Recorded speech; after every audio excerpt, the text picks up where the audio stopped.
وہ نکلے میرے پر کھانے کے مدینوں میں جلا سکتی ہے شمع جستا جو بولے وپس جلا سکتی ہے شمع جستا جو بولے وپس الہی کا چھپا ہوتا ہے اندھے دل کے سینوں میں نہ پوچھ ان سے تپوشوں کی ارادت ہے تو دیکھ نہ پوچھ ان سے تپوشوں کی ارادت ہے تو دیکھ گلے بیضا کیے بیٹھے ہیں اپنے آسیوں میں دوستوں بزرگوں اور عزیز ساتھی ہمارا یہاں پر جمع ہونا 15 اگست اور آزاد ہندوستان کی کہانی اور داستان سنانے کے لیے ہوا ہے میں بہت ہی مختصر وقت اپنی بات پیش کروں گا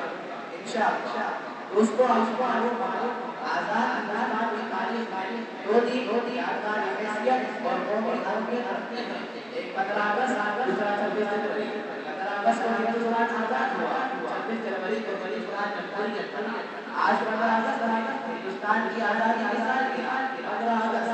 1947 عیسوی کو سرزمین ہند پر وہی سورج شروع ہوا تھا کہ آج شروع ہوا لیکن اس وقت سورج کی کرنیں ایک نئی صبح کا پیغام لائی یہ صبح وہی صبح تھی اس کے ظہور سے غلامی کے حال کا نیا ختم ہوا اور 150 برس طویل مملکت پر تحقیق تھا اسی رات کے خوش کا پڑے لیکن آئے کہ ہم کے گھر سے معصوم شیطان و باقون اسی بھیانک رات میں مجرم اور ماہر مشتاق کاریگروں کے ہاتھ قتل ہوئے اور ابو نے فرمایا اور کسانوں کی زمینیں چھین کر ان کو در بدر محترم ہونے کے لیے چھوڑ دیا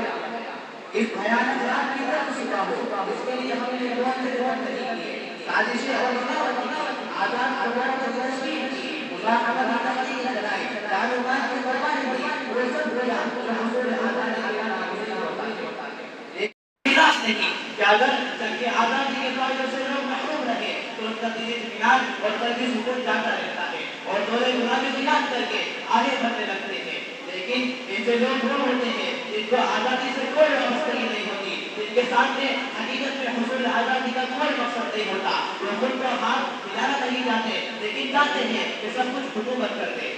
جب ان کے جو عملی رہائی ان کے سامنے آتے ہیں تو حکومت اور زمانے کو ہدف تنقید بناتے ہیں طریقہ یہ ہے کہ آزادی بجائے کچھ کوئی مقصد نہیں ہوتی بلکہ ذریعہ ہوتی ہے آزادی کے معنی قاعدے قانون اور پابندی سے آزادی نہیں آزادی کا مطلب یہ نہیں کہ ہر قاعدہ ہر قانون ختم ہو گیا جو چاہے کرے کوئی روکنے ٹوکنے والا نہیں ایسی آزادی نہیں مساج ہے اگرچہ آج اشوک اکبر اور شاہجہاں کی سرزمین میں ایسے افسوسناک مظاہرے بھی دیکھنے میں آ رہے ہیں آزادی کوئی بھول کی دری بھی نہیں ہوتی یہ یکایک پر جبرتے ہی ہتھیلی پر سرسوں جمتا ہے اور آج کی گنڈی سرسبز پودے میں تبدیل ہوتا ہے آج 15 اگست کو ہم نے اپنی کامیابیوں اور ناکامیوں کا جائزہ لیا 15 اگست ہمیں جشن چاندوانی کی دعوت دیتا ہے اس مدت میں ہم نے بہت سی کامیابیاں حاصل کی ہیں تو آئیے ہم بھی شریک جشن کو اور اپنی دوسری کامیابیوں کی خوشیاں منائیں